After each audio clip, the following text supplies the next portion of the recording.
Darum Momsen hier.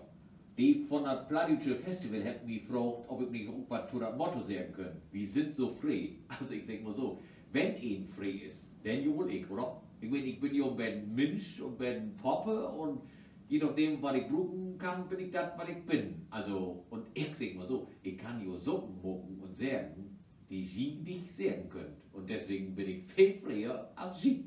Und wisst ihr was, wenn ihr hören wollt, was ich also da denken, wie meine Freiheit, dann kommt doch am 27. in der Kulturetage nach Oldenburg, da spiele ich mein Programm und da machen wir uns dann ganz frei. Also nicht die Klamotten von die Frieden, also bloß die Seele, ne? Also, ich freue mich auf so, oder? Also, ich bin so frei.